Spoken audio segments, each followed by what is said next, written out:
Hey, good morning. This is Jamie with Stonemaier Games. Thank you for joining me today. If you're joining me now on Wednesday, June 24th, or in the future, because I will put this up on YouTube later. As usual, I'm here to share Stonemaier Games news, to talk about what I'm working on at Stonemaier Games right now, and answer any questions that you have about anything. You can feel free to ask me anything. And I also have some just random topics from my life that I might bring up to share. Looks like Carlos is prepared with a question right out of the bat. He says, this past weekend I was given my fifth Stonemaier Games Between Two Castles. He said he already has played it at 2, 3, and 7 player counts, and he loves it. I must say this is probably my favorite game to play with 7 players. That's great to hear. Yeah, and I love that we have a few games in our collection that play up to 7, including Between Two Castles, Between Two Cities, and if you add the Invaders from Afar expansion, Scythe. Carlos says, my sixth Stonemaier game will be codenamed Sand. Have you made up your mind about when it will be revealed, the 1st or the 8th of July? And yes, I'm glad you asked about that. And I have decided, as of yesterday, that I am going to start talking about it on July 1st, so next Wednesday. So I am going to send out our e-newsletter next Wednesday. It will have some information about Codename Sand, including the actual name of the game and the box. And I'll share some information then.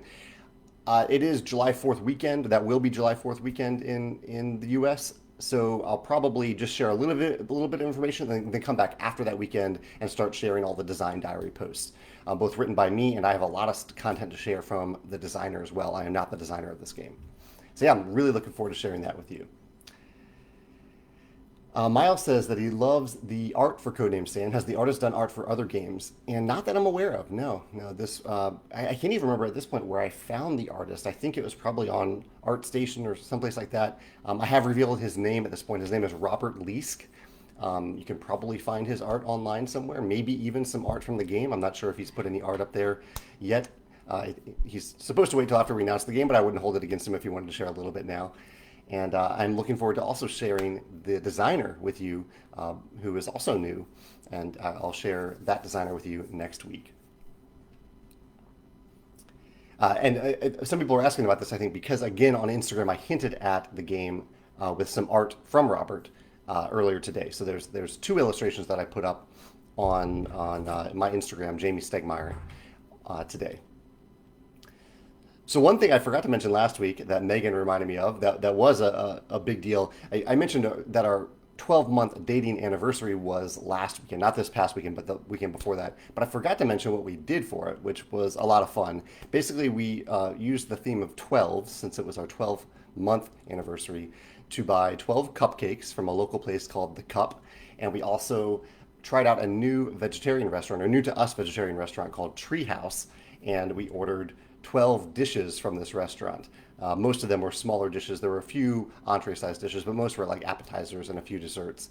Or maybe just one dessert. One dessert, yeah, because we had the cupcakes. But I haven't ever done that before. Just like go to a new restaurant and say, give me all the things. I will try all these things and see what I like.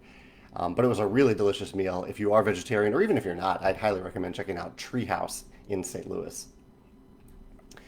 Josh says, actually, and let me mention, while I'm on the topic of food, I'll mention the chocolate of the day, which I'm running out of now. But it's I got this from a local grocery store. It was a mix called Caramel Macchiato Mix. So it has chocolate-covered coffee beans, chocolate-covered almonds, which I've already eaten, some crunchy thing that I wasn't sure what it was. I think it was almond, maybe pecan, and these squishy caramel balls. But I'm really enjoying it. I'm curious what your chocolate of the day is today, or your treat of the day. As you can tell, I'm almost out of this one. So this has been the chocolate of the week so far for me. Josh says he's kind of nervous. He got offered a job that I have no experience in, nor have done before. Well, congratulations on getting the job offer. Any tips, or have you experienced anything like that before? I have. I mean, all 3 of my jobs, or all of my jobs, all my career jobs and the jobs before that were things that I really didn't have much experience in going into them.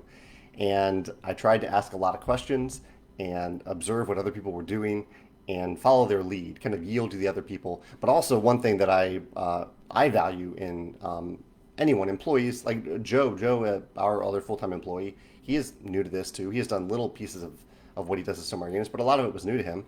And what I really valued in Joe, and continue to value, is that he, in moments of downtime, and I think you'll probably experience some downtime as you start your job, as your new boss or bosses are figuring out how to incorporate you into their environment. You'll probably have some downtime. I would recommend taking the initiative to just do some things. Get permission to do them, but identify needs and check with your boss to make sure it's okay to do them, and then just do them. Joe is wonderful about taking the initiative when he has downtime, and I really value that because I can't always think of all the little things to do, and I brought on Joe partially to make the company better than I've made it in the past. So hopefully you can ask some questions and take the initiative, and good luck in your first week on the job. Josh also, same Josh, says, can you do an InDesign tutorial about prototyping? Maybe. I am not very experienced at InDesign. Like you're probably better off looking on YouTube for some InDesign tutorials. I have an old version of InDesign, and I've kind of figured out how to use it so it's usable for me, but I am very surface level for InDesign. There are people who know a lot more about it. So I don't know if I'm the best equipped to do a tutorial, but maybe at some point I could try to do that. I'm always up for a good suggestion, so thank you for the idea. Chris says, what are Biddy and Walter up to today? And I actually did have a little bit of Biddy news. Biddy he had a vet appointment earlier this week to check on his glucose level and a fructosamine test, I believe it's called, because Biddy is diabetic. Biddy is my bigger cat and my older cat. And the good news is he has stabilized. He's doing great. He gets a little bit of insulin twice a day, but he is stabilized, and the vet was very happy with where he is right now. So that was really encouraging to hear, and it means that he won't need another checkup for another 6 months when we'll check his blood sugar level again. So that was really great to hear. And thank you for asking about that, Chris. Kyle says, what games did you play for our anniversary? Yeah, so we played, this past weekend we played Tapestry. There's a photo of that on Instagram as well. The previous weekend we played Viticulture with Tuscany, and we played Fog of Love. And we both won Fog of Love, and I won by a little bit in Viticulture, and Megan won in Tapestry this past weekend, which was a pretty epic, not a comeback necessarily, because I ended the game first in Tapestry, and I was almost 100 points ahead of her. I didn't think she had a chance of catching up because that's a big gap to close, but within her final 2 or 3 turns, she had closed that gap and won by almost over 20 points, I think. So that was pretty neat to see. And it was one of my best games of Tapestry ever, personally, so she did even better than that. Let's see. I was on some podcasts yesterday that won't air for a little bit, for a few days or a few weeks for one of them. But keep an eye out for Outside is Overrated. If you're looking for a new website that talks about kind of things that you do indoors, as you can tell by the name of the podcast and the website, Outside is Overrated. And I was also chatting with the Cardboard Herald, Jack over at the Cardboard Herald. We've had some great chats over the years. I think this was maybe our 3rd or 4th chat. And it was neat because Jack, I know, can keep things private if they need to be. And so I talked about both our new game and the Tapestry expansion on this podcast with him, or this it's a YouTube channel. So that will we actually broke it into 2 segments. One will go live while I'm talking about the new game stuff in a few weeks, and the other will go live a few months later when I'm talking about the Tapestry expansion. So that was really fun and a little adventurous for me to talk about that kind of stuff with a reviewer or a content creator, because I haven't done that yet for these specific products. I also chimed into the Room 51 12-hour marathon this past Saturday. I just kind of jumped on their Twitch stream and hung out for a little bit. They were just playing games for 12 hours and raising money for a great cause. So that was fun to see. I don't know if that's still on Twitch, but if you want to watch the great people at Room 51 play some games, they have a 12-hour Twitch stream. I wonder how much of it remains there, or if they put it on YouTube. I don't really know how that works. Mo says that he's looking forward to the next Wingspan expansion, the Oceania expansion. He says, are there any changes in core mechanisms? Any surprises hidden there? Please talk about it. I do look forward to talking about it, Mo, but not today. I'm going to talk about it later this year. Yeah. The news I did share last week is that it has now entered production, which means that, and production usually takes around 3.5 months, and freight shipping usually takes around a month and a half after that. So you can kind of map that out to see the rough schedule for what that expansion is looking like.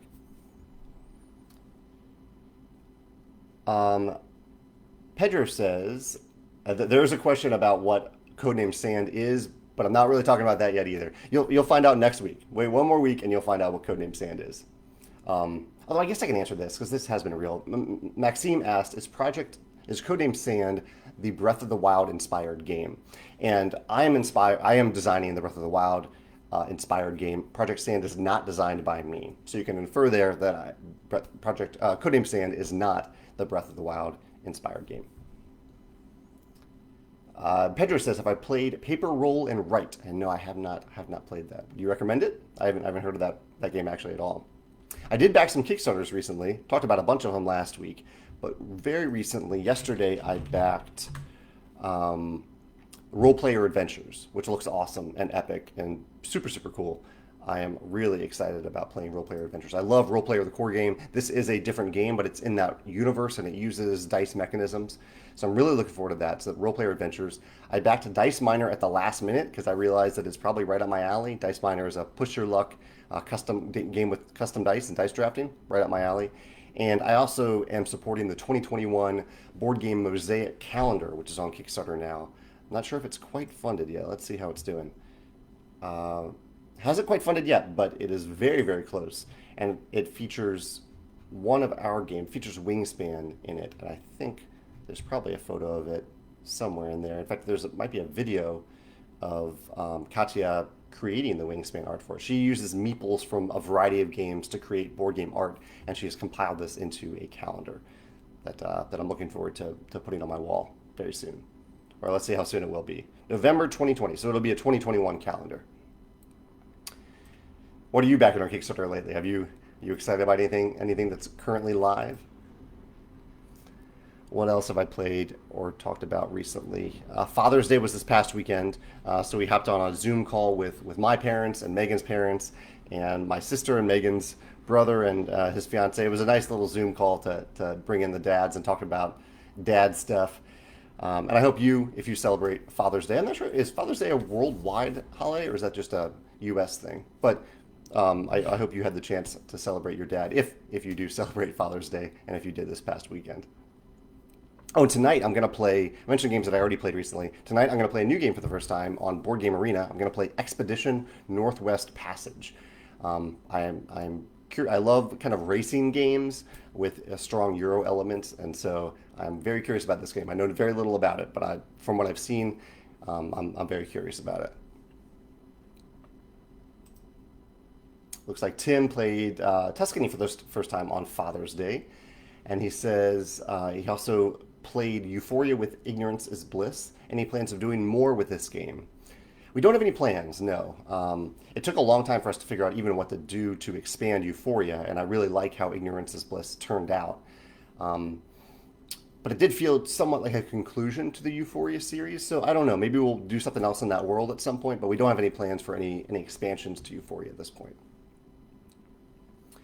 Shadi says, "Did I get a chance to try Thrill of the Fight on Oculus Quest yet?" And no, I haven't. I've only done a little bit of Oculus in the past week, and we still have a lot to explore with Supernatural and Beat Saber, kind of leveling up on Beat Saber and Box VR. But I am looking forward to trying it. I do appreciate the recommendation. Mo says, "Have I played Blackout Hong Kong by Alexander Pfister?"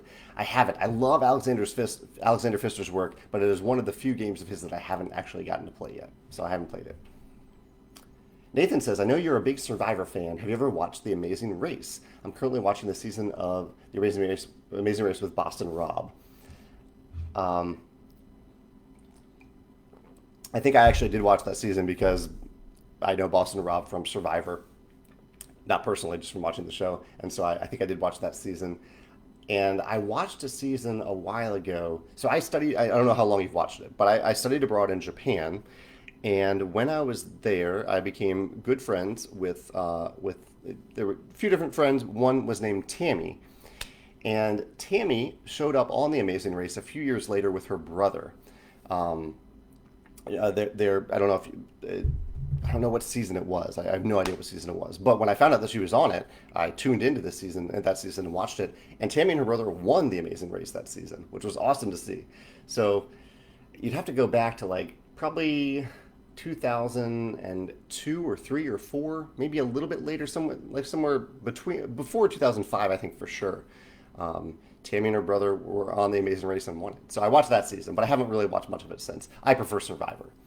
Amazing Race is kind of a little frantic and stressful for me to watch. Chris says, is anyone showing games via Tabletopia or Tabletop Simulator this week for VGC? VGC, Virtual Gen Con. I don't know, maybe someone in the comments. We are not, no. No, not this week. Is Virtual Gen Con this week? I thought Gen Con was at the end of July. Brent says, any update on a Wingspan reprint? Yeah, Brent, we're working on, I mean, we always have several Wingspan reprints in progress. The big one, I think, maybe you've heard about it. I've talked about a very big Wingspan reprint where we went to distributors back in January and said, maybe it was February, and said, hey, we know that you haven't really gotten as many copies of Wingspan as you have wanted.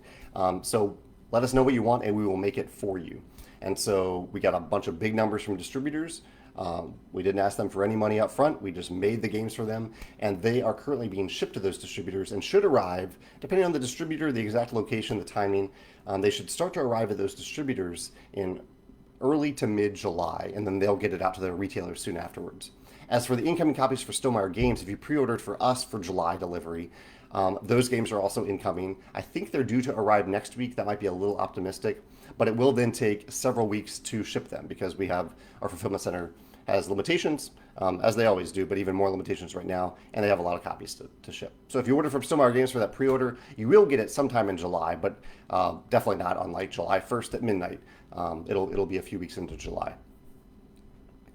Kim says, which Wheel of Time book are you on? How do you like them so far?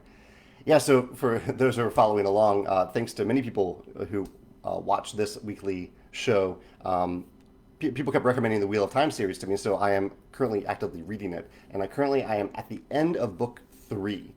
And I am really enjoying them so far. I think I've come to realize what it means to have an epic series of this length, because there are a lot of things that need to happen to build up to what I'm starting to wonder is the finale at the end of, well, I assume it is the finale at the end of book 14. And I can see why people say it feels a little slow. So far, it feels like a lot of things have happened, and at the same time, nothing has happened. So it's a little bit of both. Not nothing. Some things have happened. I'm enjoying it. I'm definitely committed to making it happen, and I love the epic scope of it. I think, so the one thing is I am considering, I know this might be sacrilege to say to a Wheel of Time fan, but I'm curious what you think. I am considering reading summaries of a few of the books. I've heard that a few of the books are a little maybe weaker than the others and maybe not quite as necessary to read. Things might drag out a little bit. And so my current thinking is I might read summaries of books 7 and 8 instead of reading those books, maybe 6. I've heard, and 10. I've heard some big things happen in 6 and in 9, so I probably don't want to skip those. But I've heard 7, 8, and 10 are books where I might be better off reading summaries of them rather than reading the books. So I'd love to hear your thoughts on that, what you think about that, or if I should just read every book from cover to cover. William says, what inspired you to design the Scythe theme? Well, I actually didn't design the Scythe theme. It was the summer of 2014. And I was looking on a website called Kotaku, where one of their writers, a guy named Luke, every now and then features art that he finds. Actually, it might not have been Luke. Luke Plunkett writes about board games. It was some writer on Kotaku. Shares art. They share art that they discover online from specific artists. And Jakob at that point had started to develop his 1920 plus alternate universe. And he had some art posted about it. So the art was shared on Kotaku. I was enamored by the art and wanted to know more about the world and wanted to design a game in that world. And so I reached out to Jakob to ask if he would consider letting me acquire the tabletop rights to that world and to design a game in that world working in conjunction with him. So that's how it got started. Yeah. What else is happening here? I'm looking at my other notes on the screen here. Played Terra Mystica again last week on Board Game Arena during I think that was the Thursday game night. I made strawberry shortcake last night. By coincidence, Megan and I both have happy childhood memories of eating strawberry shortbread, which is different, as I have now learned, than strawberry shortcake. Strawberry shortbread is kind of like a biscuit. It's kind of maybe a little dry, a little salty. It's not sweet. And once a summer, my mom would say, okay, tonight for dinner we're going to have strawberry shortbread. And so we would have that. We'd have some whipped cream, some strawberries on top, and it would be a really special, memorable meal. So I wanted to try to capture that, especially since Megan had similar memories. But I mixed up shortcake and shortbread. And so we had a very sweet dinner last night because shortcake is obviously a lot sweeter than shortbread.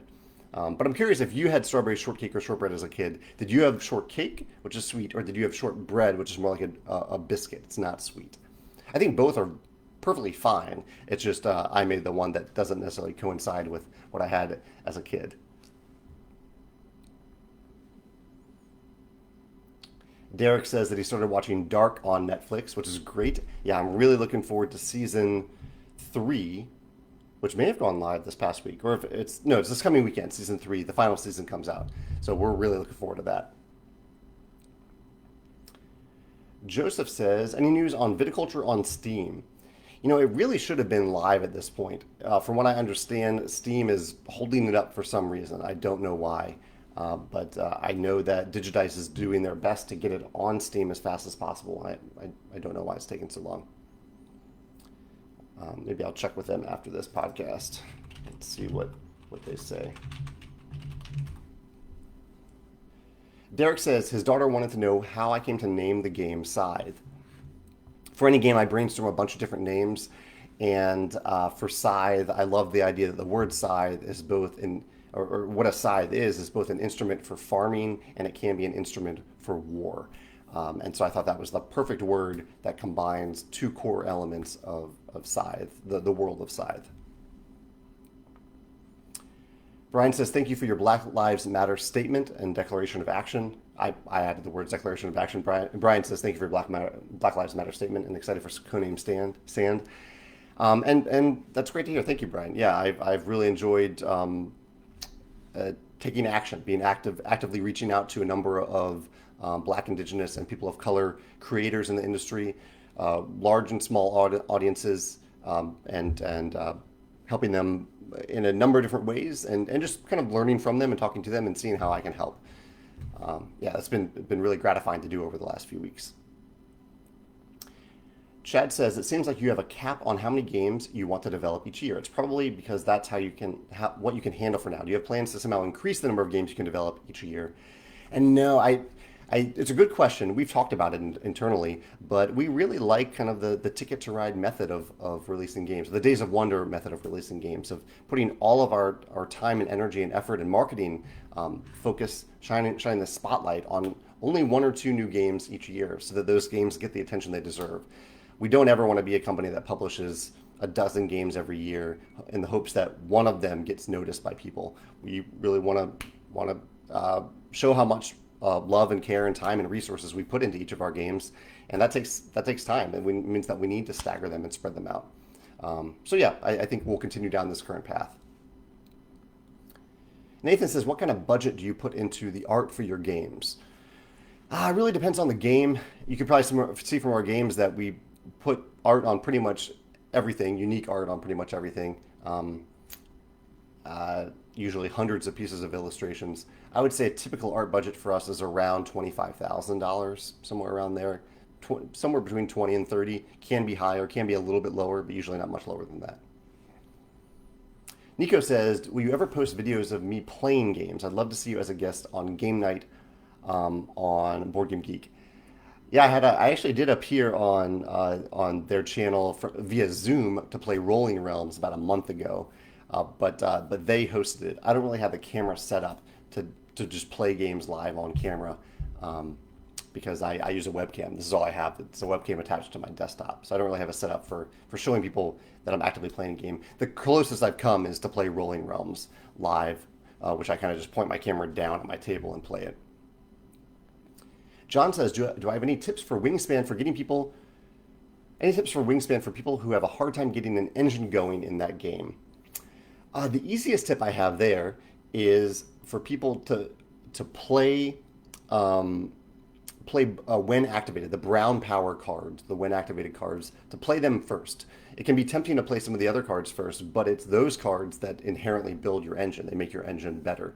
So my recommendation would be early in the game, just play a few of those cards, get them out on your player mat, and instantly you have an engine built, and follow the lead of that engine. see where it takes you.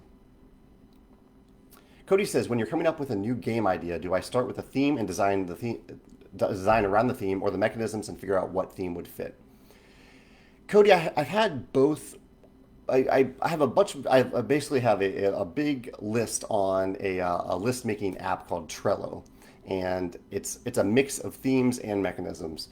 And usually when I'm really excited about one of them, I usually just sit down and one or the two. For me, it really varies. And I usually start out by writing it down on a piece of paper, and immediately I am thinking about the other end of the spectrum. So if I do write down a theme, I'm immediately brainstorming what mechanisms fit with that theme. And if I start with a mechanism, I'm immediately writing down themes that fit with that mechanism. And then I go back and forth between the two. So it really gets mixed up together and mashed up together right away for me. And there's a pretty even balance between whether or not I'm starting with a theme or a mechanism. What else is going on here? I think I've talked about it. Oh, I did my first in-person playtest for quite some time, other than playtest against myself. But Joe came over last week. Joe's coworker, Joe, Director of Communications, Joe. He came by and we wore our masks. We sat in across a big table from each other and playtested a game that we're working on, or a product that we're working on.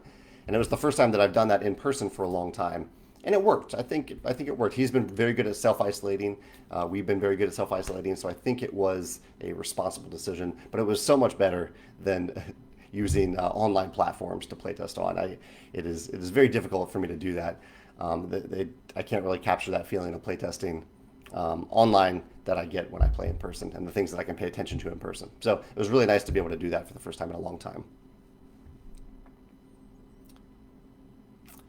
Paul says, I am very excited about the thought of having a Red Rising game someday. Yeah, Red Rising is an IP that I've kind of fantasized about publishing a game in that IP, or designing a game, publishing a game in that IP someday. Paul says, am I still thinking about making a Red Rising game? Thank you for suggesting the books. He loves them. Yeah, that's one of the reasons that I wanted to share the IP with people, whether or not we end up designing a game in that world, or publishing a game in that world. That it is a series of books that I really love, and I want more people to discover it. So I'm glad, Paul, that you were able to discover it from me talking about it. Berta says, where's the artwork for Codename Sand that I referred to earlier? And it's on Instagram. If you go to instagram.com/Jamie Stegmaier, you'll see it there. Cameron says, back anything lately on Kickstarter? I'm having a hard time not going all in on Chai. Well, go for it then. Go all in on Chai. Yeah, I have backed a few things. The ones I mentioned earlier were Role Player Adventures. Let me pull up the list here. I'll pull up the most recent 5 that I backed. I backed Dice Miner at the last minute. Dice Miner is no longer live. Role Player Adventures is live. Let's see how that one's doing. I backed the 2021 Board Game Mosaic Calendar. I'm currently backing The Age of Atlantis and Mystery Dice, the Kickstarter. Those are a few that I'm backing right now. I know I'm backing more too. It's kind of been there have been a bunch of very appealing games for me to back recently. Chad says, I see you have a video for your favorite 2-player games. Do you think you could make a video of your favorite non-2-player games that play well at 2 players? Yeah, that is on my list of games to make. That's a hard one for me to think about, although it's gotten easier during the pandemic because Megan is my only in-person game playing partner. So I will work on that list. This week, let me see. Let me make sure I have a note about that. Top 10 games.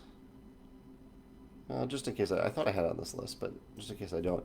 Top 10 non-2-player game that play great at 2 players. I'm open to suggestions there. I know that for us, we have enjoyed some of the Stonemaier games, because a lot of Stonemaier games, or all Stonemaier games, are built to play at 2-player. We've enjoyed Parks at 2 quite a bit, and we've enjoyed Isle of Cats, the Isle of Cats at 2. And there are probably some, we've enjoyed Spirits of the Forest at 2, and Fantastic Factories, and Sagrada. I'm seeing a bunch of them now. And Glenmore.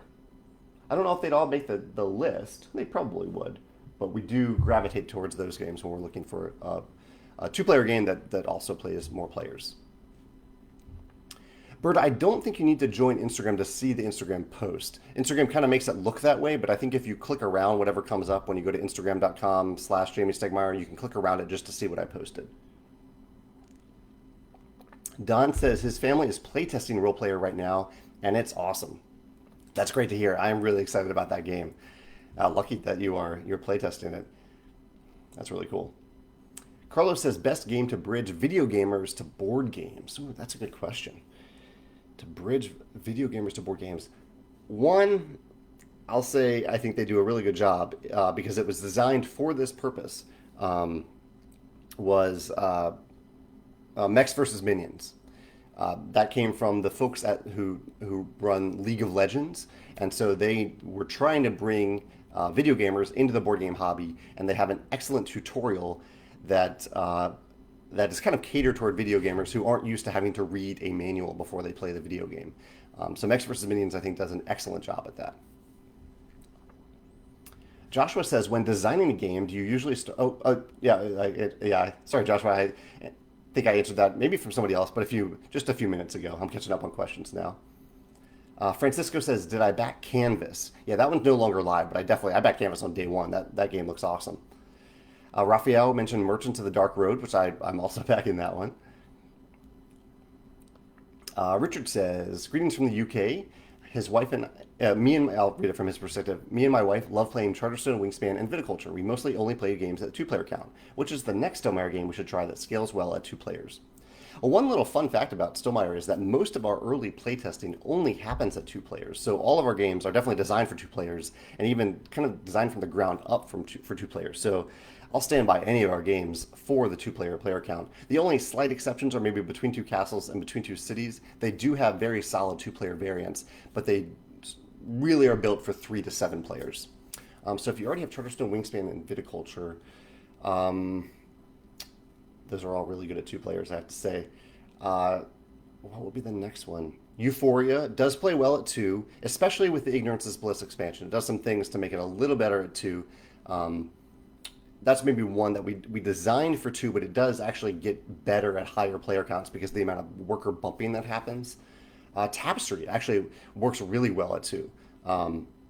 It's the backside of the board scales for 2 to 3 players, and it works quite well at 2. So I would recommend Tapestry actually. Terrence says, dinosaurs were birds. Any chance we'll get a dino expansion to Wingspan? So our plan is to publish one expansion per continent for Wingspan. So that wouldn't inherently include dinosaurs.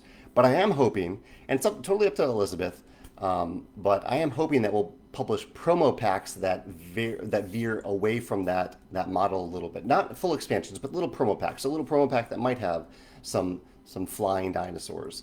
A promo pack that might have some mythical birds. Some maybe even a silly one, silly birds, or maybe favorite birds that we missed from each of the continents that people really love, things like that. So I'm hoping we'll do that someday, maybe in between expansions, maybe not. It kind of depends on what Elizabeth is excited to design at any given time. Before I end, I have a bunch of questions here. I will spend the next 30 minutes answering those questions. But the one other topic I had was about recent blogs that I posted. I posted a blog this past week about ads that I don't mind watching, including examples from the Revisionist History podcast from Malcolm Gladwell, which is excellent, and the Rick and Morty show. They have some commercials that feel like little mini vignettes from Rick and Morty. And last week, I posted a blog about the first barrier. Something that I've found in talking to a lot of content creators recently is that they feel like they need to build up a bunch of content before publishing any of it. And my recommendation to creators is that the biggest barrier to actually starting something is making that first post, making that first blog post or podcast entry or YouTube channel. And you learn from it and you move on from there and you create more things. But if you don't actually make that first post, you're significantly more likely to not ever make any post at all. So that was an interesting post to talk about and to get people's perspectives on. And my YouTube video this past weekend was, I'm trying to think about my video. Yesterday I did a video on Copenhagen, but my Sunday sit down was Morton's top 10 favorite games, including a lot of solo and cooperative games. Morton runs Team Automa, or Automa Factory, which makes the solo variants, the solo modes for our games. And so I really talk about solo games. So if you are interested in solo games, you might check out Morton's list on my YouTube channel from this past Sunday. All right, let's focus on questions now. Let's see. Nicholas is excited about Canvas as well, particularly the transparent cards. Derek is looking at Intrepid, and he's excited about Dead Reckoning, which is actually related to Canvas tangentially because they both include transparent cards and cards that you put in sleeves. I believe Dead Reckoning does that. That's kind of John D. Clare's thing. Pedro does recommend the Paper Roll and Write game. He says, oh, it's his own design. Okay, Pedro. He says it's a free print and play roll and write where you need to trade the paper boards with your opponent every other turn, and you choose the dice that you will use, knowing that those dice will also be used by your opponent. Then you create combos, and you choose strategically the way you move in order to supply your city with enough paper rolls before they run out. Oh, that's interesting. So tying into the toilet paper shortage that some people have experienced, including, I mean, we made it, but it came pretty close for us in recent months. We're now out of paper towels. We can't get paper towels right now.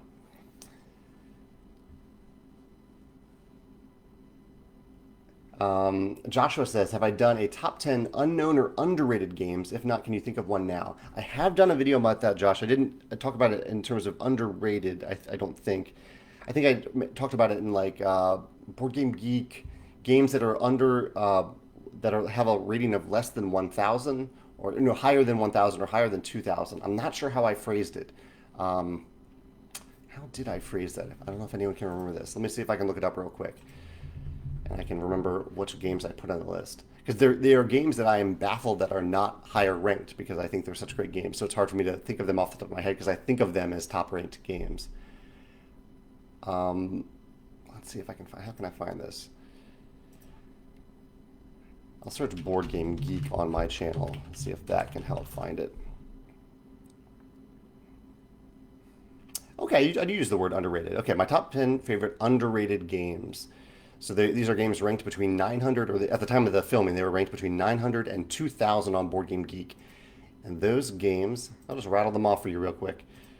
The games mentioned in the video, I don't remember the ranking, but in the description I mentioned Treasure Island, Poker, Flip Ships, The Rise of Queensdale, Legacy of Dragonholt, New York Slice, Seikatsu, Scotland Yard, Arctic Scavengers, and the Shipwreck Arcana. Yeah, those are awesome games. I don't know how they're not more highly rated. And maybe by now they are. This video was from 9 months ago.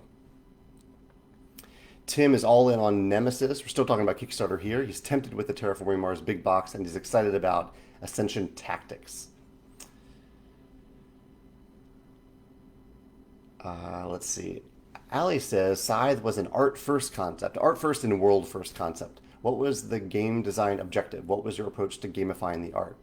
Yeah, it was really interesting to do. It was the first time I had done that. And basically, I plastered the wall behind my computer over a long period of time. Because Jakob, when I originally got the tabletop rights, he had maybe illustrated 10 illustrations. The rest were a collaboration. The hundreds that followed were specifically illustrated for Scythe. And as Jakob made them, I basically plastered my wall with them. And almost every day I would sit down and say, how can I capture the feeling of this art and this world in the game itself?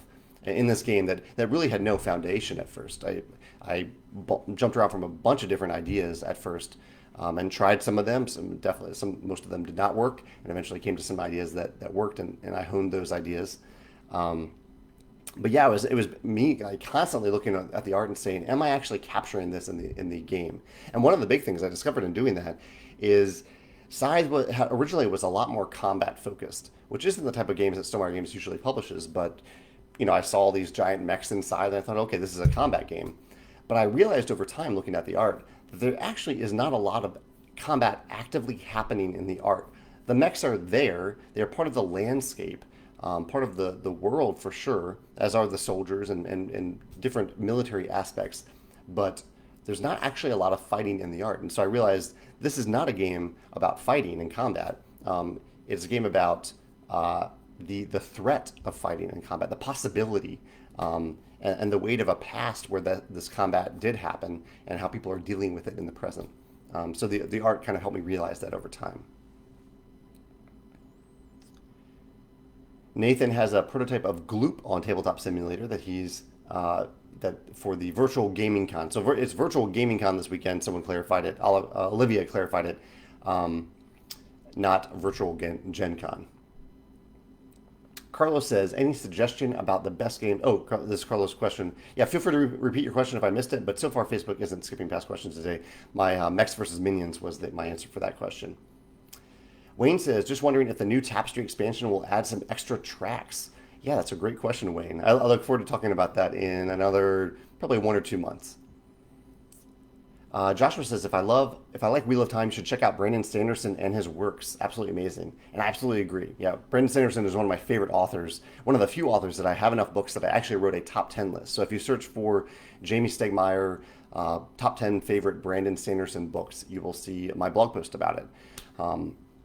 Because I absolutely love his work. And I do know that he finished the last 3 books of the Wheel of Time. I'm looking forward to getting to those books and getting to his writing style. Although I really enjoy Robert Jordan's writing style as well.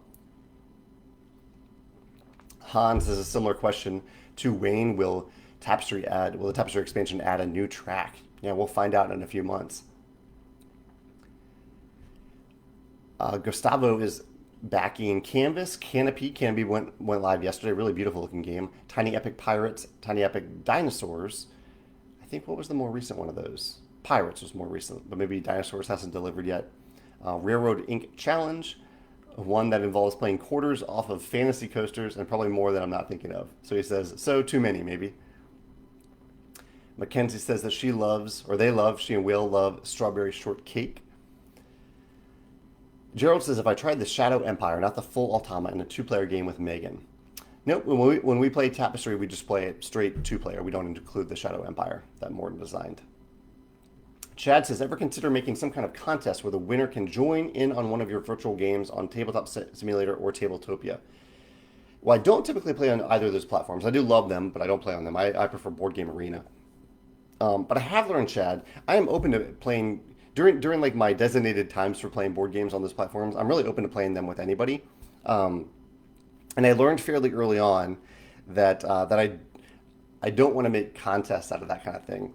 I'm not special. I'm just like anyone else. I'm probably even much less entertaining to play games with than many people. And so I don't want to make people feel like they have to like earn that or pay for it by any means. That's different than the contest. But it's something I did like in the first viticulture campaign. I had a few rewards where I said like play the game with a designer and pay this extra money for it. And it felt weird when I actually did it. Like I love playing games with anyone at any time. Not any time. I love playing games with anyone. And so it felt weird to do that. So maybe at some point I'll set aside maybe a few hours on an afternoon, and I'll say, okay, I'll invite anyone just to come play games during those times. I'll think about that. I think I would have fun doing that. It's just a matter of do I want to spend that game on game design or playing games? Because I do have a few designated times where I typically do play games in the evenings. People are answering my question about strawberry shortbread versus shortcake. Looks like there are a few answers for cake so far instead of shortbread.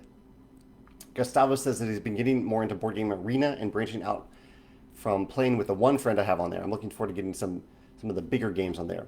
And I'm super happy Downforce is now playable there. I am super happy about that too. I've been itching. I got my Downforce expansion, it's on my shelf over here, right before the pandemic hit, or maybe even during the pandemic. And so I haven't been able to play that because that's one that I really do enjoy playing at 5 or 6 players, even full 6. In fact, I should bring that. Yeah, but not at lower player counts.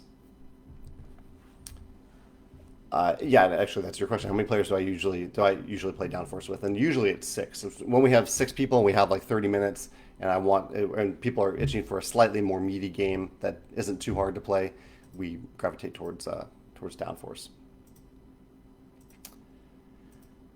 Han says, any other games other than Wingspan coming to the Switch? I don't know. That's up to our digital developers who have the digital rights to our games. I'm not aware of any in the works, although Viticulture might go there. It depends on what Digidice can pull off. So I'm not quite sure at this point. John says, do I think having the score preview on Scythe Digital makes the game easier or more difficult to play? It's definitely different in playing in person unless you're writing down your points as you go along, which I discourage if you're playing Tabletop Scythe. Yeah, that is interesting that you can see that score counter. It's one of the things that digital games can do very easily that tabletop games can't do. No, I think it makes it easier or more difficult to play. I think it's just different. I don't know if that makes it easier or more difficult. Yeah. Don says, oddball question. In my excitement of opening my Father's Day gift, Viticulture Essential Edition, I bent about 5 Winter Visitor cards. Does Stomar Games sell replacement parts? We don't sell them, but we do offer them. So you can go to the replacement parts form on our website. It's also listed on the back page of the Viticulture rulebook. And fill out a form to say which of those 5 cards you need, and we'll send them to you. Sometimes people want to pay for like the shipping for them, and that's totally fine. You can say that in the request. Hey, I want to pay for shipping. And you're welcome to do that. And that really goes for, Joe might cringe at me saying this, but it goes for any of our games, whether you open it up brand new or if you're 5 years into viticulture and one of your cards or a couple of your cards have gotten scuffed around the edges and you want to replace them because if it detracts from your experience of playing the game. Feel free to fill out our replacement parts form. We're here to help for the duration, no matter how you bought our games, and no matter what condition they're in and how long you've had them. Richard says this is his first time tuning in live instead of watching it on YouTube after the fact. Well, Richard, glad to have you live today for the first time. He says, as a birthday gift to himself last week, I became a Stonemaier champion to support videos like this and to reduce my weight for sand, Codename Sand, and the Tapestry expansion. Well, Richard, that is awesome. That's more of a birthday gift to me, I feel like, even though it's not my birthday. But happy birthday to you. I hope you had a great time. Did you get to play any games on your birthday, either in person or remotely? Hopefully you had a good day. Nathan says, what was the hardest challenge from your first Kickstarter? I'm getting ready to set one up and it's very intimidating.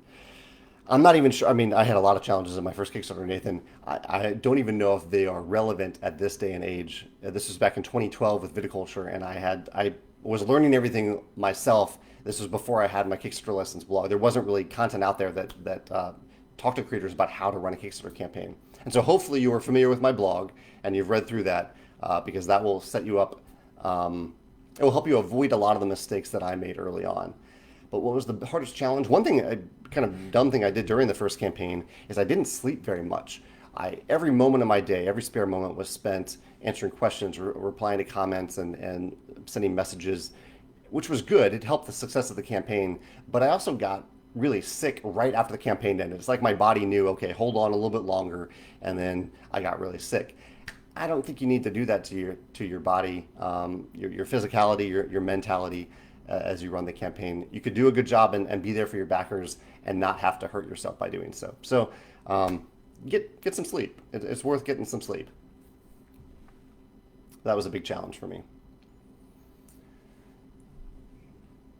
Kim answered my question about the Wheel of Time. They say reading a summary of a few of the slower books should be fine as far as keeping up with the story, but the thing I love the most about them is the detail of the world that you lose in the summary. And I do definitely see that. I love the little details scattered throughout the text. Daniel says, you look good today. New lighting or haircut? Same lighting, but I did give myself a haircut. It was I think before last week's video, or maybe it was a couple days ago. But yeah, I give myself pretty much monthly haircuts, and hasn't gotten too long yet. Daniel says, anyways, for what reasons are you trying to focus on games for 1 to 5 players or 1 to 6 players? Speaking of, she says, speaking of my ongoing questions about a Stonemaier Games social deduction game, could be an amazing game for your portfolio should you make that exception. We won't make, I appreciate that. I guess it's possible we'd make an exception someday, but it's highly, highly unlikely because this is kind of our niche. This is our thing, to design games that play for as few as 1 player, which I think is really important. Games that play for 1 or 2 players, especially in this day and age, where this probably won't be the last time that we need to self-isolate for this pandemic, this disease. So I think 1 to 2 is really, really important. And it's kind of been part of our marquee, our look, our ideology that we go beyond the 4-player count that you see with a lot of games, that we do go up to at least a minimum of 5. And then if the game works for 6 or 7, we go up to that player count as well so that you can play with a very small number of people or a lot of people. That's kind of a Stonemaier Games thing. I love that, Daniel, it seems like you want us to take a look at your game. I really, really appreciate that. But there are a lot of other great companies out there that specialize in social deduction games. That's what they specialize in. So that might be a good time to start looking at those companies for consideration. And I will certainly, as a gamer, support your game because I want to support the people that support us. Let's see. Brenda says that Puerto Rico is fantastic at 2. That's one that I have been wanting to get back to the table. Liz says Grand Austria Hotel is terrific with 2. Joshua recommends Lorenzo Il Magnifico. I've played that with more players, but not just with 2. E. Hemi says, I'm curious what your plans are to make multiplayer online adaptations of your games. Yeah, so we're trying to do this for pretty much all of our games. So far, we have Scythe, and I say we in that this means that we have licensed the digital rights for those games to someone who is making a full AI version of them. So far we have Scythe, Between Two Castles, and Charterstone and Viticulture. And in the works are Tapestry, Wingspan, and Milo Scythe. I don't think Between Two Cities has one in the works at this point. I think that's all the games. Yeah. Euphoria. Euphoria also has kind of an implementation, but I would like to have a more robust implementation someday. But there is an AI version of Euphoria that you can find. You can find a link to it on our website.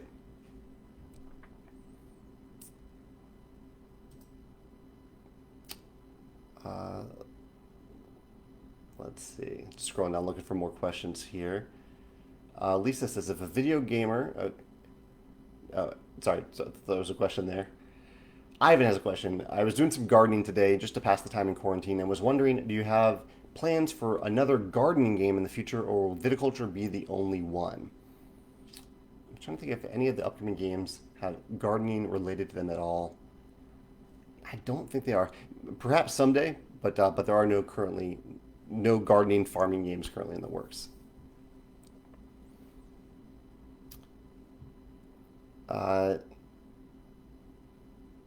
Nathan says he was so sad he got the Kickstarter for Tuscany Viticulture and the Harvey flood in Houston killed the game before it got to the table. I don't know. I'm so sorry to hear that, Nathan.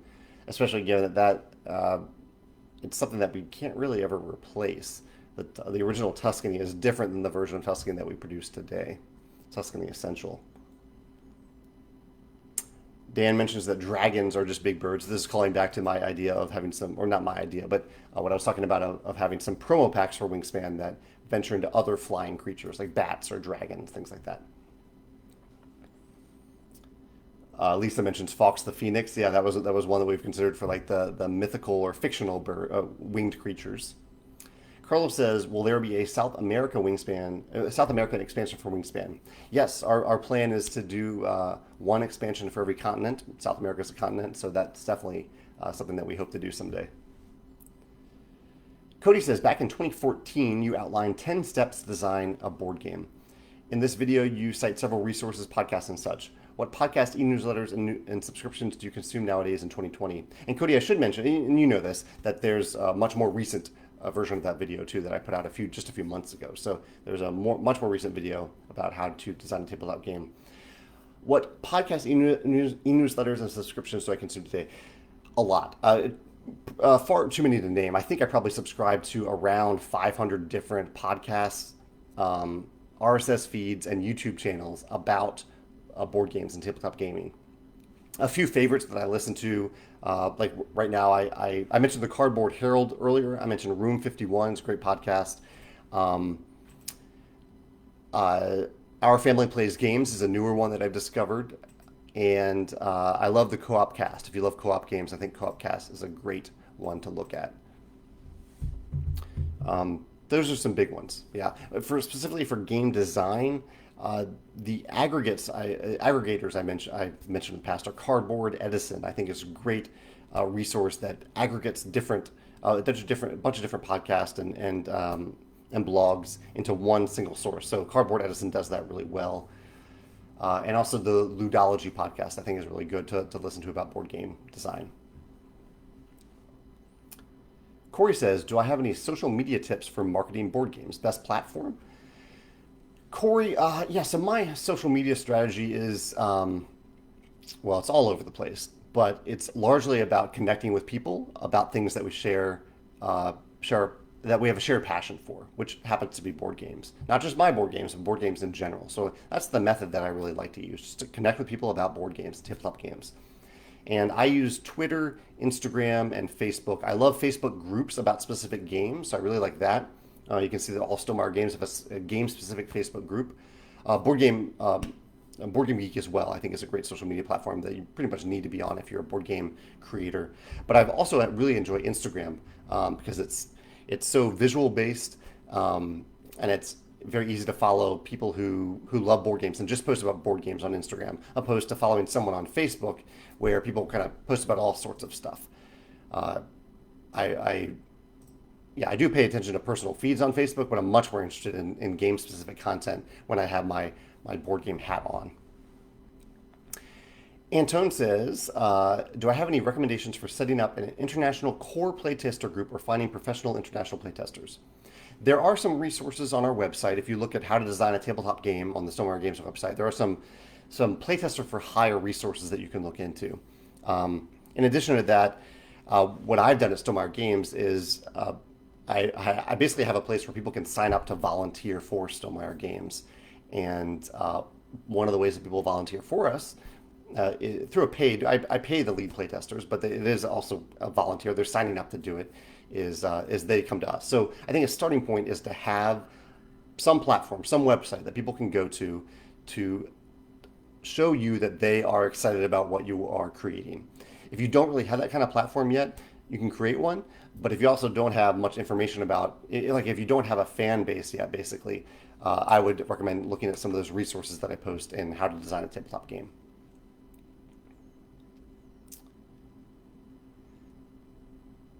Let's see.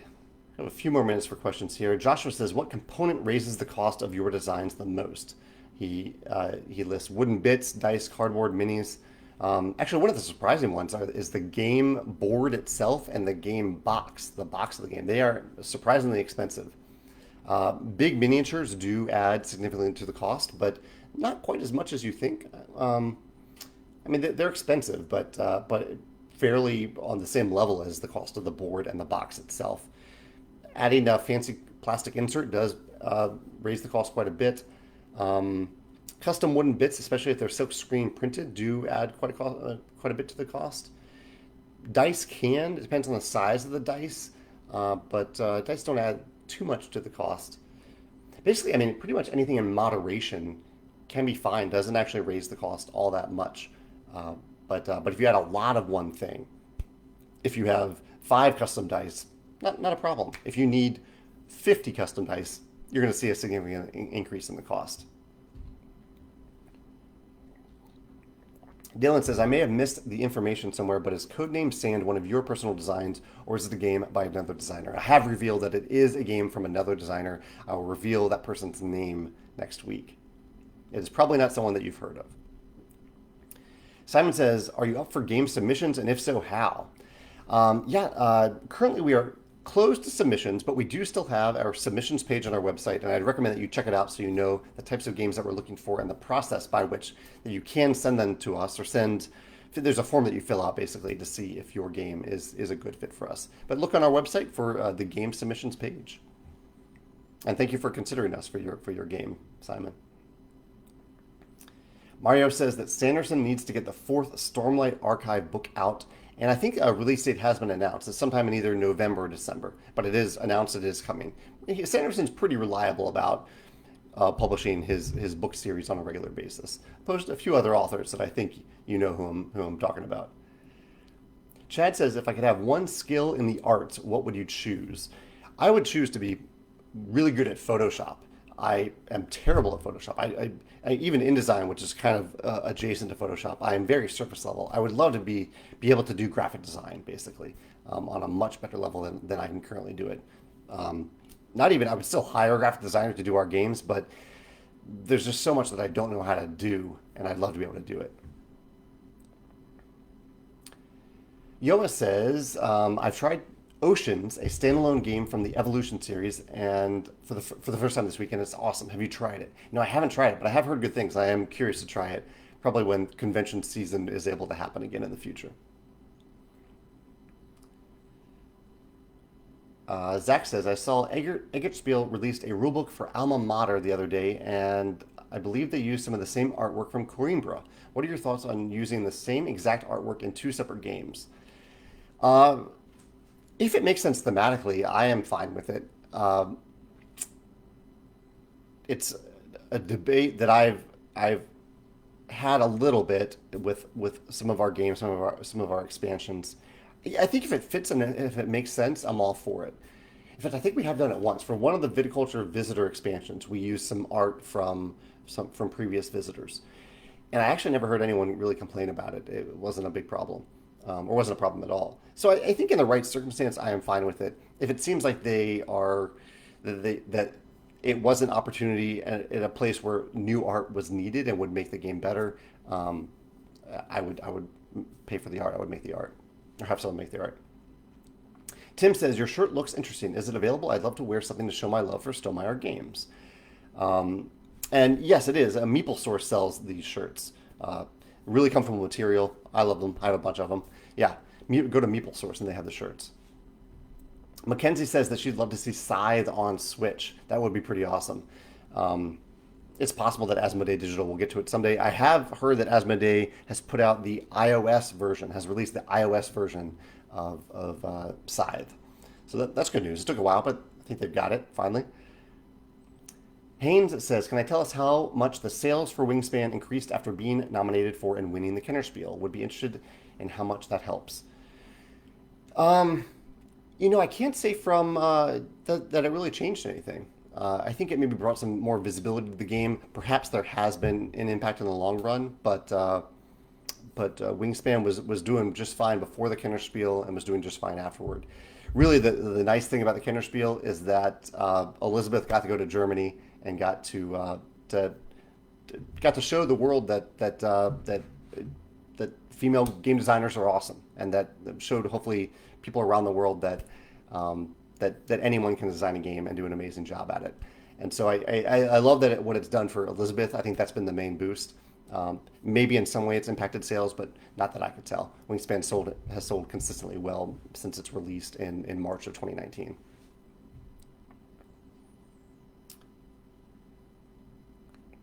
George says, any news on Tapestry Digital? Not at this point, but it is in the works. I'll say that. But I really don't know about the dates at this point. Adam says, has Stonemaier ever thought about or worked on producing a party game? It is something I dabbled in for fun as a designer, because it's something I'd like to venture into someday, but it doesn't fit our mold of games that play from 1 to 5 players. So it's probably not something that we publish unless it somehow fit that mold. But it's hard to have a party game that plays for 1 player. I'll try to answer a few more questions here. I do have to go in a minute, but let's see. Adil says, I had a question after you mentioned a few weeks ago that you're going back to the drawing board on one of the designs that you're working on with another designer. Absolutely correct. But anyway, how does the compensation model typically work between designers and publishers? Do they get paid hourly during the design process, or only after a game is published, or from before publishing? What happens in the situation when you have to scrap a design and start over? This is a unique one. So usually games that we sign are games that are like 80 to 90% designed, and then we come in and realize that probably needs more work than just 10%, and I come in and help develop it and get the game as fun and balanced and intuitive as possible. But the point is that a lot of the design work is done up front. The designer is still involved throughout the development process, but they are paid royalties on the back end based on revenue for the game. In fact, if you go to the Stonemaier Games website, you can see what a game designer contract looks like. I have a blog post about that. So that's usually how it works. In rare circumstances, we pay, and this is the case actually for the game that you're mentioning, we paid in advance for the game because we knew that there was going to be a long design and development cycle. It was a game that wasn't like pitched to us. It was more like I went to the designers and I said, hey, I want this game to exist. Can we work on it together? And so I did pay in advance on that one, and that advance will be paid against the royalties someday. So say the advance was $5,000. I don't even remember what it actually was. Say it was $5,000. The first $5,000 that the designer would earn from royalties won't be paid because it was paid in advance.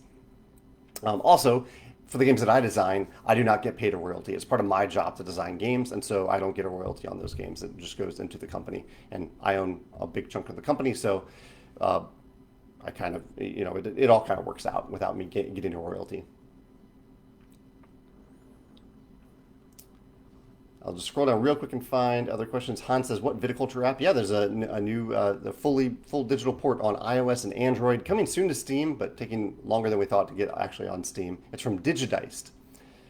Sean says, have I put Easter eggs in your games? Yeah, yeah. Pretty much all of our games have quite a few Easter eggs in them. I think I have a blog post about this too recently. If you look on Stonemaier Games Easter eggs, you'll see some of those. Kevin says, since July 4th is approaching, what is your ideal hot dog topped with? Well, this is my first July 4th after becoming vegetarian, so no hot dogs for me this year. Maybe some fake meat hot dogs. My ideal hot dog topping, usually on hot dogs, I put mustard and ketchup is what I used to put on hot dogs. And even when I did eat hot dogs, I ate kosher hot dogs, which I much preferred to the really cheap hot dogs that you can get. I don't know what types of meat are in those hot dogs. Chad says, am I a messy desktop person or a highly organized desktop person? I would say I'm somewhere in between. It's a pretty clean desktop, but I do have some notes from various games that I'm working on my desktop that, oh wait, you're probably talking about on my computer. I'm talking about my actual desk. Oh yeah, I hardly ever actually even look at the desktop on my computer, and it is very clean. Tony says, great shirt is available for sale, and it is, yeah, from MeepleSource. They sell the Stonemaier Vineyard t-shirts. Dylan says, is Antarctica included among your every continent plan for Wingspan? And it certainly is. Yeah. Antarctica is a continent. So ideally, Wingspan will have a total of 6 expansions because there are 7 continents. The core game is based in North America, and then we'll have 1 per the remaining 6 continents. Christopher says his copy of Wingspan came with an ad for Wingspan on Steam. It still says it's coming in summer of 2020. Any news on when that will roll out? The information I have from the developer, Monster Couch, is that they're aiming for August at this point. Nathan says, how do I go about doing blind playtest? Very quick answer to this, Nathan, is that we have a bunch of blind playtesters who have come to Stonemaier Games as volunteers. I have tested them to figure out who I think will be very good at blind playtesting, and then throughout any game's development process, over the course of between 3 and 5 waves, I send out digital files to a select group of those playtesters, and I have them playtested in their groups at least 3 times, and then report the data, both hard data and anecdotal stories and answering questions. They send that back to me. I use that information to hopefully improve the game, and then I do another wave of blind playtesting until I think the game is ready for publication. Cody says, can you tell us about the decision to switch to a vegetarian lifestyle? Would love to read a blog post on this. There probably is. I think I do have a personal blog post about it, Cody. I don't know what I called it, though. Very brief answer is that it's a combination of a couple of different things, but I wanted to be healthier. I do love meat. I miss meat, but I've found a lot of things that are just as delicious as meat, and moving on to being a lot more vegetarian. There's still, like I had a little bite of, Megan is pescatarian, so I had a little bite of her sushi the other day. It's not a hard and fast rule, but mostly it's health related, and a big part of it is environmental as well. A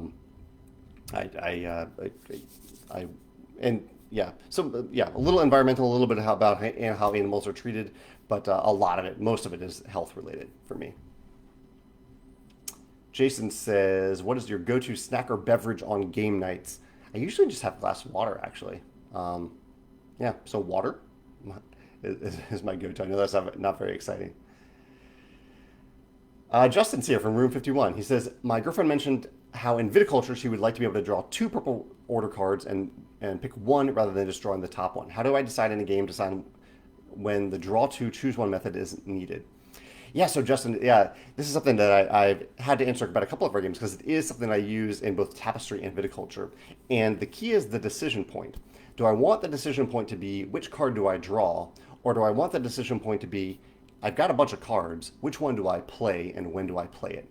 And I yield to the later decision point because if you do the draw 2, pick 1, it's a different decision point. I respect that people like that decision point at a certain point, but every game you have to pick and choose what decisions are you giving to players.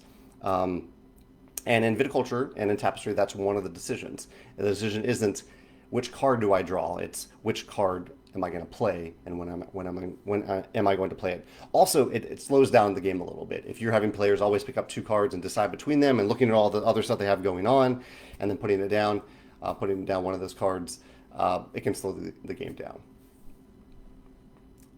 Let's see. Okay, and if you, Steven says, will there be another Viticulture expansion? I think so. There's one that we're kind of contemplating, but it's in the early stages of design at this point. And I think that's the last few questions. Yeah. Oh, actually, Tim does have a comment. He says, people keep saying you can win viticulture without making wine. Seems against the point of the game, though. It is possible. I think the winemaking strategy is more powerful in viticulture, but I think it's also important to remember that in real life, vineyards and wineries, they gain reputation, they gain success through ways other than just making and selling wine. Some vineyards just sell their grapes to other wineries. Some vineyards really do have a big part of their commerce from bringing in people for tours and for wine tastings and things like that. It's more of a tourist destination than just making and selling wine. So there's a lot of nuances that go into running a vineyard and a winery more than just making wine. Personally, when I play viticulture, I really enjoy making wine. I enjoy watching my age and my grapes age and my wine age and gain value. So that's very satisfying to me. But if someone finds find it more satisfying to take a different approach, I'm totally fine with that too. All right, I am clearly thirsty and need to take a break, but thank you all for joining me today. I hope you have a great rest of the week, and I will see you next Wednesday for our new game announcement. It'll be here, it'll be in our e-newsletter, and yeah, I look forward to that. If you have any remaining questions, feel free to post them on the YouTube video, because Facebook doesn't really notify me as to further questions after these videos are no longer live. So yeah, check out the YouTube video in like 15 minutes if you have any questions that you want to post there. All right, take care. Bye.